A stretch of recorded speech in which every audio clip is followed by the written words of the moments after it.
Story 1. The drill instructors hated it when someone would fart inside. So the drill instructor would yell, "Turn on the vacuum," and we would all have to yell, "Turn on the vacuum, aye aye sir." Then we would have to start huffing the air as hard as possible to clear the smell out. Story 2.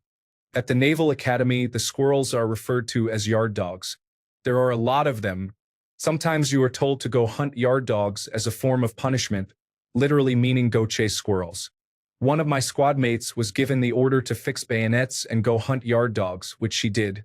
The upperclassman who gave her that order was not amused when she returned an hour later with 2 squirrels impaled on her bayonet.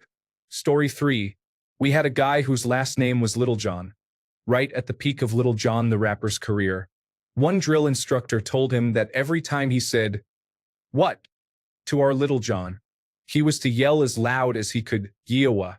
The other instructors had no idea of this. So occasionally the tasking drill instructor would whisper, "What?" to Little John, usually when we were doing something that mandated silence, like drill or formation. The sight of a dozen seasoned Marine drill instructors' heads spinning and then beelining directly to him after he shouted "Yeah" at the top of his lungs was a regular occurrence. Story 4. A guy had a kind of lazy eye. He kept getting called out for looking around, which was not allowed. They got tired of constantly calling him out. It was literally multiple times a day. They just ordered him to look out the squad bay window anytime they had to muster. He had a standing order to raise his hand if he saw anything interesting. Of course, if he didn't raise his hand at all, he would get reprimanded. If he did raise his hand but it wasn't interesting enough, he would get reprimanded. One time, he saw a goose on the parade field and was ordered to go out there and deal with it. And he did, only to get yelled at for disturbing the wildlife. Story 5.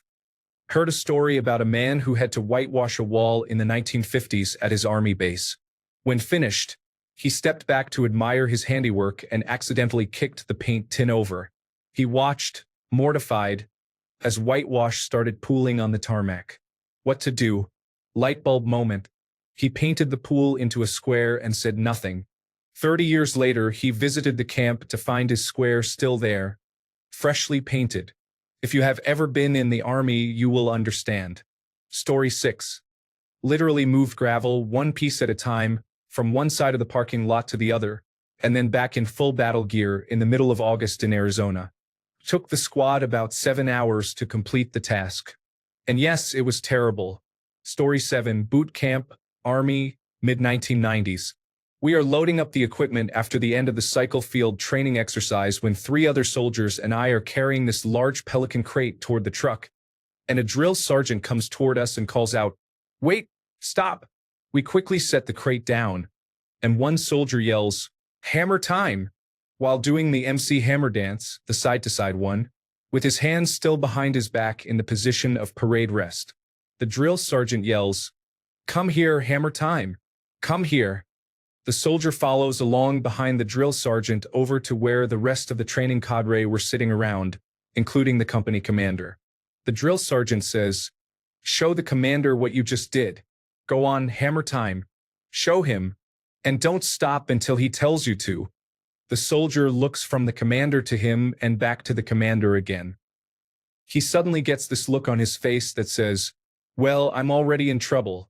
I might as well make it memorable." He suddenly starts doing the MC hammer dance, side to side, hands still behind his back at parade rest, yelling out, "Hammer time! Hammer time! Hammer time!" That was funny enough, and the cadre were all laughing, and the commander just smiled and shook his head. Wrong answer. This soldier leaned into his punishment, yelling out, "Hammer time! Break down! Unreal!" That got them all going good. But it was when the soldier abandoned all semblance of discipline and suddenly spun around, clapped once, and started the run in place that MC Hammer used to do as well. He then went back to the first dance, back to yelling, and just kept going. By now, the cadre are laughing so hard that some of them are trying to get away from the scene because their tough personas are cracked, and the commander is laughing so hard he has fallen to the ground on one knee, holding his side. He keeps trying to catch his breath and tell the soldier to stop, but every time he looks up, the soldier adds another move to the dance and sends him laughing again. This goes on for about 20 minutes, and the entire company has lost it. Even the first sergeant couldn't keep it together. Story 8. There was an air crash years ago at an airshow in Fairford, and I was working at another base. There was a call for volunteers with security clearance to go and guard parts of the crash site because they were worried about any sensitive materials being taken. I ended up guarding a patch of oily ground for about 3 days in shifts with 2 other men. Most of the really tedious tasks were similar to what they would assign you to do if a senior official was visiting for a day and there were not enough people on punishment duties at the guardhouse to complete them. For example, painting rocks lining the road white, or in one case, they had people painting the grass green because they said it was too patchy for Princess Anne's visit. In fact, thinking back to that one Princess Anne visit, they also tasked someone with guarding the helicopter she arrived in while she was being given the tour. Who exactly did they think was going to steal it on a very secure military base with many armed personnel anyway? Story 9. When our trainer instructor was first teaching us how to polish our boots, he would tell us to take a minuscule dab of polish on a cloth and work a tiny spot on our boots with it. Get that spot really shiny.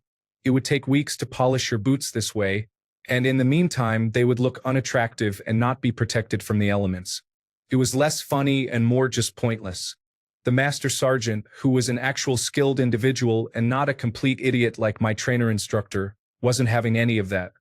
He came over, showed everyone how to get a large amount of polish on your application brush, work it over the entire boot, and then go over the whole thing with the large brush. Boom, boots looked amazing in just 10 minutes. Story 10. Once, I went to my dad's office, and this guy was opening and closing the door over and over again. He opened it for me, but then kept opening and closing it. My dad just started talking to me like he didn't even notice. I finally said, "What is this all about?" And my dad yelled, "Corporal Van Dynes, my son wants to know what this is about." The poor guy snapped to attention and said, "I'm to open and close the door until I learn to do it properly, sir. And I'm to keep doing it until you get tired, sir." Apparently, the poor guy had closed the door too hard or something. Story 11. Wasn't even at basic yet. We were still in reception. The drill sergeant comes out and asks who has a driver's license. A few of us raise our hands, and he has us follow him. I'm thinking I'm about to do something cool. Nope. He walked us over to the shed and started pulling out push mowers. "You're going to drive these machines." Story 12. 3 things come to mind from when I was in the Marines. 1. During one of our trips to the rifle range for annual qualification, a Navy corpsman was killed by a bullet ricocheting off of the right lateral limit sign, and a V-22 Osprey was brought in to take his body away. But the first Osprey broke down, so we had to set up rotating shifts of guards until it could be repaired and flown off of the rifle range. This was in the middle of a base in Japan. Also, while stationed in Japan, our battalion leadership wanted all of the large tents pulled out and set up for inspection because we were getting ready to start pre-deployment training for Iraq, and we would be using the tents during field exercises. Tents were pulled out of storage, set up, inspected, and then we were told to set up rotating shifts of people to guard them. Again, in the middle of a base in Japan, because clearly someone might come along, disassemble a huge tent, and cart it off in the night. While on deployment in Iraq, another company in our battalion took a couple of our vehicles on a mission without prior approval from our company commanding officer. So we had to assign 2 Marines to guard the vehicles every night to make sure no one came to take any of them. This was in the middle of a base in Iraq. Narrator: no one ever came to try and take any of the vehicles. Story 13. We were out on the range and I was told to look out for aircraft and call a ceasefire if I saw any flying in the direction or past the range. I was told to stand on top of a hill and use my binoculars. I was not issued binoculars. Nobody was. So I used my hand binoculars. I was approached by another drill sergeant and asked what I was doing, and I told him I was looking for aircraft. Then I had to take a leak, so I asked someone to take over, handed them the binoculars, and he took over for me. The drill sergeants laughed so hard they relieved both of us from aircraft watch. Army Basic Training, Fort Leonard Wood, Missouri, 2011. Story 14. Shut your cock holsters. Funny before the sobering. Now, I know you don't hear anything from the outside world, but you need to know. We are going to have a moment of silence for Bernie Mac. Yes, Bernie Mac has died. Dating myself here, But I lost a television father figure and found out because I had a dark green device interface. Story 15. I disassembled rusty barbecues, scraped the rust off the pieces, reassembled them, and then threw them out. They were picked up and crushed. Story 16. A former coworker of mine told me about a guy who, when he was in basic training, literally could not stop making mistakes. The drill sergeant made him carry a plant everywhere he went to replace the oxygen that he was wasting. Story 17. We had someone steal a cookie off of another person's tray in the dining hall and get caught. He was forced to worm crawl the length of the squad bay and back for the rest of the day, using only his shoulders for propulsion and saying cookies, cookies, cookies. The whole way, he had his arms behind his back, laying on his stomach, moving forward with his shoulders. He had raw, bloody shoulders, and no more cookies were stolen. Story 18. My girlfriend was in the Navy and said that after one of their sailors did something unwise, a couple of the chiefs made them use mops on the aircraft carrier deck during a rainstorm. Story 19. Office training school in San Antonio, Texas. Middle of summer. Temperature 104 degrees. 100% humidity. Per orders, we were out mowing the grass, dirt and rocks because it was too hot for grass. Dressed in protective gear that included full coverage fatigues, eye and face masks, and steel toe coverings. We did it. Eventually, some superior officer caught wind of it and told us to stop. Story 20. I did basic training at Fort Benning around 1990. At one point, about midway through basic training, we had a scheduled training activity, but it fell through for some reason, so the drill sergeants had to come up with something quick. They took us out to a field with a big stack of cut wood and had us move the stack across the field. It was just busy work and physical conditioning. They left us to it and went off to get some coffee. When they came back, we were nowhere near done, so they started making us do push-ups, flutter kicks, and other exercises. They demanded to know why we weren't done, and a guy next to me said, "Come on, drill sergeant. Rome wasn't built in a day." With absolutely no hesitation, the drill sergeant responded, "Oh yeah? Well, I wasn't in charge of that detail." We all started laughing at that point, and he left us to finish our busy work. Story 21. There are many classic memes in the Finnish military regarding conscription about pointless situations. Especially in the past, there were many. During my basic training, a sergeant actually made us participate in one of these scenarios. One night, someone in the tent we were in complained about how cold it was, and another person joined in the complaining. The sergeant, who was also in the tent, suddenly sprang up and said, "If the unit has a problem, it must be rectified. Team, the tent is to be moved 10 meters to the south, where the climate is warmer." And then we spent half an hour setting the tent up again 10 meters away. Story 22. My father told me that while at Air Force Boot Camp in Amarillo, Texas, in the late 1950s, the group commander made them pick up all the rocks in a field. Story 23. I heard a story from my older brother that when he was in basic training, he was going through the chow line and took 2 scoops of food when he wasn't supposed to. So, the drill sergeants made him stand next to the chow line as everyone else was going through and yell, "1 scoop only, 1 scoop only," over and over again. This wasn't in basic, but when I was in the Army years later, we were doing a training exercise and one of the newer soldiers kept losing things. They ended up tying everything down to him with paracord. Literally, his canteen, his weapon, his compass, everything in his pockets, all tied to his belt with lengths of paracord so he wouldn't lose it. Story 24. A couple of guys hated wearing their cover hat, so they kept forgetting to put it on when going outside. The sergeant made them each wear the other guy's hand as cover for a few days. They looked so ridiculous and miserable walking around holding another man's bald head. Story 25. Royal Navy Basic Training, May 2000. Our division had a very special recruit. If, when you lost a bit of kit, failed a task, or generally annoyed the petty officer, you were given remedial training or remedials.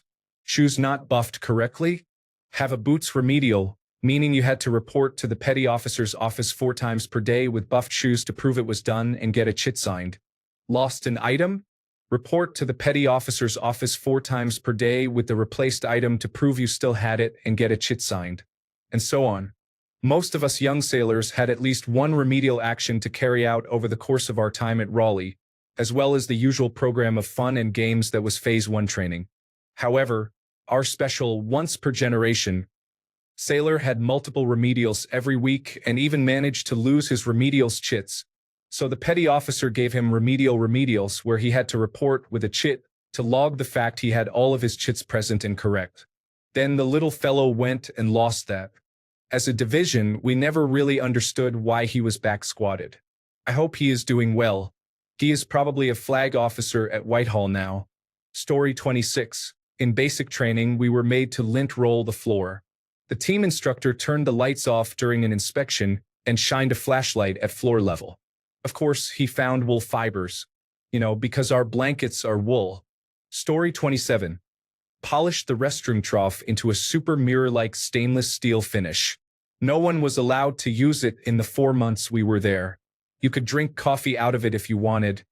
It was so clean. I can't think what the next batch of recruits must have thought. At least it passed inspection every single time.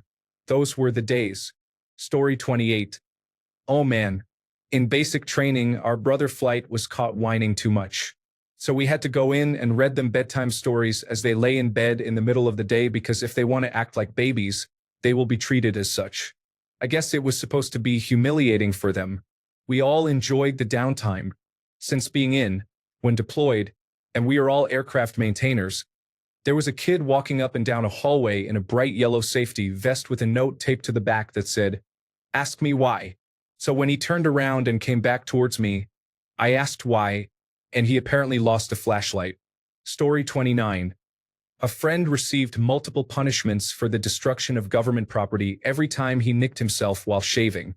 Story 30. Caught a man singing to himself while folding laundry. I put him in the wall locker and proceeded to yell, "Play me a song, jukebox." The only song the man knew the words to was apparently the Gilligan's Island theme song. I got exhausted one afternoon in the day room until I couldn't keep my palms from slipping in sweat on the tile floor. My crime was that I ate a pack of Oreos I wasn't supposed to. Another memorable moment involved a man who had some slowness or mental issues. He was tasked to fetch rocks and sprint to get them. Nope, not that one. I would say as I threw it for quite a while. Story 31. Boot camp. Woken up at 3 a.m. Cycled until it rained in the barracks. Then had to clean up the senior chief's floor with our t-shirts that we got all dirty by sweating on. Then we got yelled at for having messed up our laundry and cycled again. It was time for morning physical training when we were done. I was in boot camp over Christmas. The same senior chief brought us a TV on New Year's Day so we could watch bowl games and bought us all pizza. So he wasn't all bad. Story 32. I was a supervisor at a transient personnel unit, a unit made up of individuals who were getting out for one messed up reason or another. I had to find things for them to do. I made one person polish the white gravel in the building's flower beds with a toilet brush. It was completely pointless. Story 33. I was in artillery. The section leader sent a new recruit over to the maintenance shed for a can of muzzle blast. He spent about 15 minutes looking for it before we told him the joke. Story 34. At Keesler Air Force Base, fresh from boot camp, we were issued grass rakes at 7 a.m. assembly and told to make north-south lines in the sand. At 8 a.m., we got yelled at for doing it wrong and told to make east-west lines in the sand.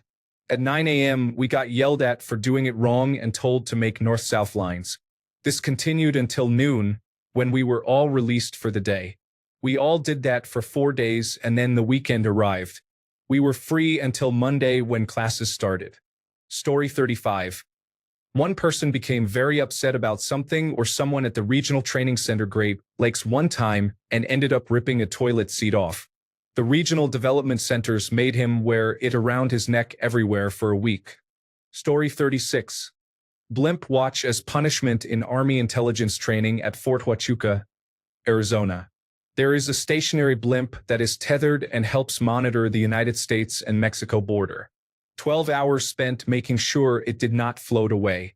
Every hour on the hour, one of us had to find the duty drill sergeant and give him a status update. Story 37. When I was in Fort Benning for basic training back in 1998, I got skinned up.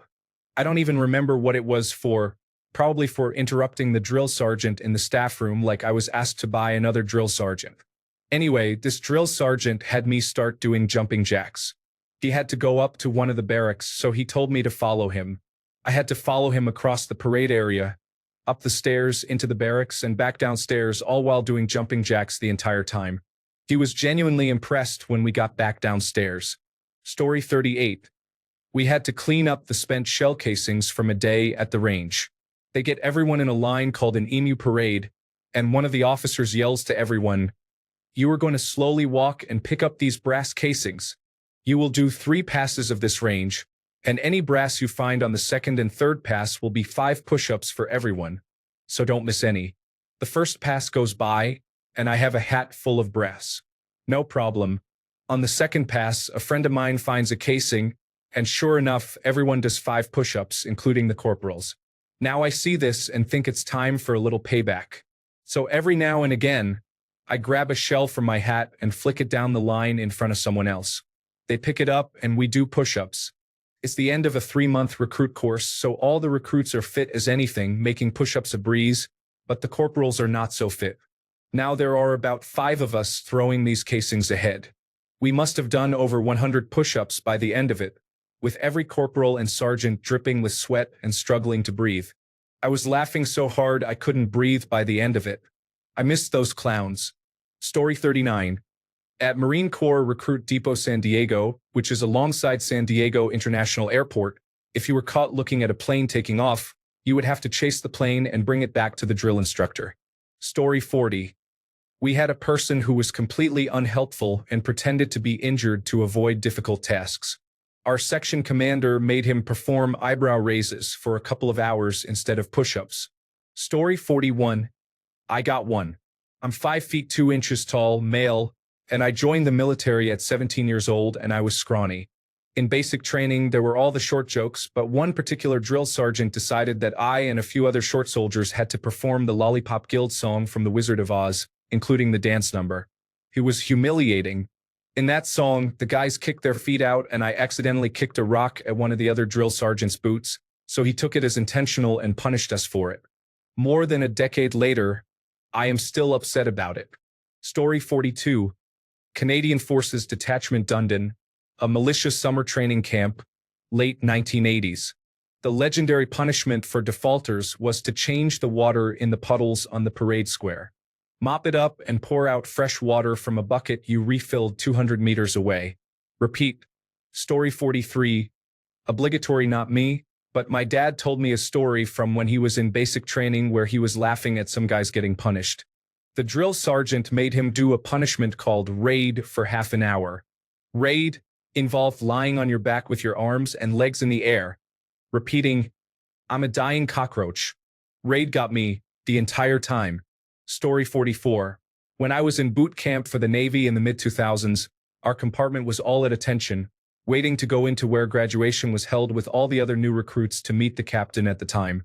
Someone in our compartment was getting antsy, trying to be let out of line to go to the bathroom, and ended up starting to cry as he peed himself.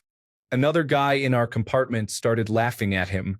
When we got back to the barracks later, they made everyone line up at attention and called out the guy who started laughing when the other guy peed himself. They made him do constant push-ups while laughing, while we all stood there watching. Once he started crying, they called the guy who peed himself over and had him instruct all of us to start laughing at him for crying for another 10 minutes or so. Story 45. Pointless task? That's 90% of it.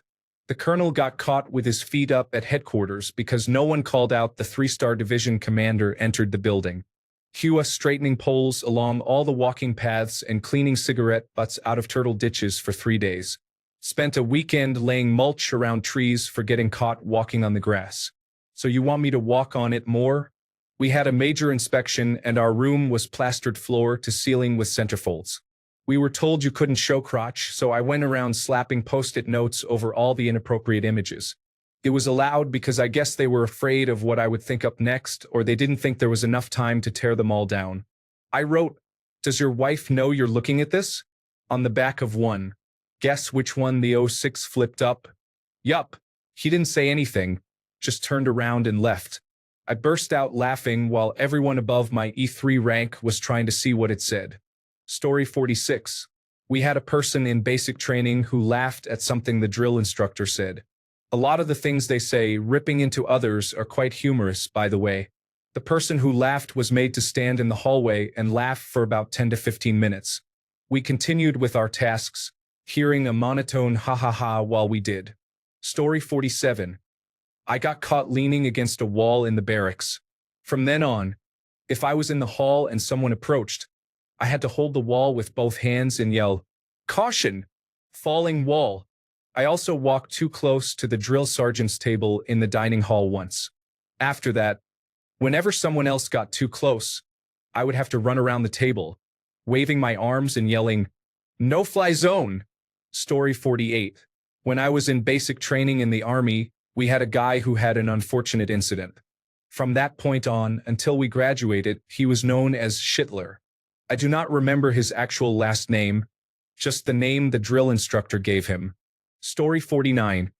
I had to carry a tree stump and pretend it was an anti-tank gun. That thing weighed so much. I still think about that sometimes. I think I did something stupid, and that was my punishment. I carried that thing around for quite a while. Story 50. I was tasked to disinfect the base with a mix of water and chlorine during COVID times using exterminator-type sprayers. Only whenever we would run out of chlorine, which was pretty often, I still had to do it to maintain appearances. So I had to wake up very early before everybody was up and just water the edges and cracks of all the buildings in the Army base. Story 51. When Mr. T was in the Army, his drill instructor ordered him to chop down some trees as punishment. He wasn't told how many trees to chop. Mr. T managed to chop down 70 trees in a 3.5-hour period. Story 52. Our drill sergeant made us do the Spider-Man push-up. So you get into push-up position and then you start crawling like Spider-Man. Then, as you are doing a push-up, you stretch out your arm and make the web shooting gesture with your hand, just like Spider-Man, and then you crawl forward. That counts as 1 repetition. He made us do that 30 times. Story 53. Trudging back from the mess to the hangar during a tactical evaluation, head down, hands in pockets. A young officer screams at me, "Airman, why do you have your hands in your pockets?" "They're cold, sir." "Why aren't you wearing gloves?" "I gave them to the guy who relieved me on sentry duty. So his fingers will be warm enough if he needs to shoot anyone, sir." "Okay, but why haven't you saluted me? I'm an officer, you know?" "Yeah, we've been told not to salute in wars. It makes officers a target for snipers, sir." "I assume you're from Crash and Smash?" "Yes, sir." "Well, go back there then." Hands back in pockets, I resumed my trudge. Royal Air Force in the early 1980s, just a holiday camp. Story 54. Back in basic training with the Marine Corps, requesting to use the restroom was a process in itself. If you made the mistake of saying it was an emergency, the drill instructors would instruct you to place your blue lens in your flashlight and borrow a buddy's to put the red lens in. Then you would run around the squad bay yelling, "Wee woo wee woo," until it was satisfactory enough to actually go use the restroom. The situation was absolutely hilarious, but God forbid you laugh. Story 55.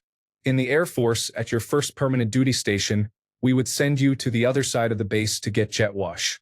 For those unfamiliar, jet wash is the force of the air behind a jet engine. Story 56. I was in the United States Air Force. We ran the obstacle course once. They told us that it wasn't a race and to please be careful. Story 57. A couple of funny guys had to put on their full battle gear, including their gas masks, and play tag around the bay. Now, the bay is where we sleep, so it's full of lockers and bunk beds. It's really not all that big, and the rest of us were sitting in the middle of the floor, cleaning our rifles. I don't even remember what the guys got in trouble for, but we remember the game of tag. We just remember them running around the outer ring of bunks and trying to tag each other, leaping in between bunks and flipping over them to stay away from the person who was it, while tripping because they were half blind in the masks and felt like they were suffocating. It was rather funny. Eventually, the drill sergeant called time, and all the guys ripped their masks off. The drill sergeant actually felt bad enough for them that he didn't punish the poor guy who was it any further. Those masks are extremely hot. Oh, and there was that one guy who got into so much trouble that he had to go around and clear any gravel or grass off the sidewalks. That doesn't sound too bad until you realize he wasn't given a broom and was specifically told to pick any dirt up off the sergeant major's sidewalk with his hands and return it to where it belongs. There was also the time our drill sergeant thought it would be delightful to have us take a shortcut to the dining hall. The shortcut was through the woods with a large dirt path, except for some reason there was a hole in the path. And I mean a hole. When it was dry, it was like marching down a steep hill and then immediately up a steep hill. This hole had to be 6 feet deep and probably 15 feet wide to make the slopes actually markable. The drill sergeant liked taking us through there when it was dry because the entire platoon would do this weird accordion thing with soldiers tripping over each other and struggling through the march. Once we got used to the hole, they actually stopped using that path until the day it rained. Actually, I think it was day 3 of rain in Oklahoma. Then they took us down that path. We nearly drowned, I swear. The hole filled to nearly waist height with water. The first row slipped and fell in, and the rear couldn't see what was happening, causing a pushing effect that eventually led to almost everyone except the last row ending up in the hole. The last row took one look at the drill sergeant and jumped in. We had wondered why every single one of our drill sergeants was escorting us to chow that time when we usually only had 1 or 2 with us. We learned why. Oh, and the hole wasn't just water. It was muddy water. We showed up to chow painted light brown from boots to neck, and some to the top of their heads if they were unlucky. We could hear our drill sergeants laughing with all the other drill sergeants from other batteries while we ate. Story 58. My first duty station, before I was allowed to do the actual work, was to move around 2,000 sandbags to another area and dump the sand. Once that was all done and I reported back, I was instructed to fill them back up and place them in the spot where they were before I dumped the sand. Story 59. Retired United States Army engineer. I can confirm that I sent a private first class in search of board stretchers in the back of a freight container packed full of tools in the Marshall Islands. He was gone for about an hour before returning to report he couldn't find one, so I sent him to ask the first sergeant where they were. The first sergeant sent him to the supply sergeant, who sent him back to me to report that the supply sergeant instructed him to report to me that he, the private first class, was not very bright. Story 60. Easy. Rotate the sand in the volleyball court. The second task would be to turn the rocks over in the yard in Arizona so they get an even tan. Story 61. I was a mechanic in the United States Army. I personally had to check for bad reflective crystals in the reflectors of all the vehicles in our team's personal motor pool. I had to do this by shining a penlight into the reflectors in broad daylight. Needless to say, I saw nothing and had no idea if anything needed to be replaced. I finally got sick of checking them maybe 45 minutes in and asked the team sergeant why we wouldn't do this at night with a larger light source before they started laughing and told me I could stop. So I felt like a fool. Another new guy got sent from motor pool to motor pool asking about acquiring a box of chemical light batteries. He spent the whole day doing that. I think he was smart enough to know the chemicals provide the light in a chemical light, but he liked messing around and didn't mind not being stuck turning a wrench for the day. This didn't become apparent right away, but after he'd been with the team for some time, we knew he probably fooled around the entire day just to get out of work. Some guys have slacking down to a science, even brand new privates fresh from advanced individual training. I wasn't around to see how he handled being a part of the E4 Mafia, but I bet he brought new excellence to the title. He was truly an I don't care guy from the start. God bless him. Story 62. We had a child who avoided being reprimanded because I am on 100% profile drill sergeant, but was instead ordered to salute every ant coming out of an anthill and say, "Good day, sir or ma'am." Hilarious. Story 63. Digging anti-tank mines into a road that was frozen solid. I guess it would go into the futile instead of the pointless category, as we only had foldable spades to accomplish the task. We hammered away with the rage of 1,000 chimpanzees, getting peppered with bits of gravel and sparks as we were pretty much just hitting an amalgamation of rock. We didn't have any eye protection, so we were smashing the ground blindly as the spades became bent. After an acceptable level of moral and material damage was reached, we sprinkled some crushed ice and dirt on top of the mines and called it a day. It was around minus 30 degrees Celsius, minus 22 degrees Fahrenheit. Story 64. Not part of training per se, but there is a game officers like to play called ping pong. One of the officers finds the least experienced private they can and tells him that he needs to go to another officer, who is often on the other side of the base, and give him the coded message ping, and that he will understand what it means. Then, once the private finally reaches the other officer, he tells him he should go back to the first with the reply pong. I think you can guess what happens then. This can go on for hours. Story 65. We were standing around once as the off-going duty section, waiting for the oncoming section to finish their morning meeting. One of the chiefs came by and said if we all had time to just stand there and gawk, we could be put to good use drying off the bleachers on the flight deck. In a rainstorm. Story 66. The whole company spent about an hour aligning in perfect formation before an inspection, with nobody allowed to move their left foot. The first thing the inspecting officer says when he arrives is that he wants to see the formation form dynamically. Thanks a bunch for sticking around till the end of the video. Remember to subscribe, and until next time, stay awesome and goodbye.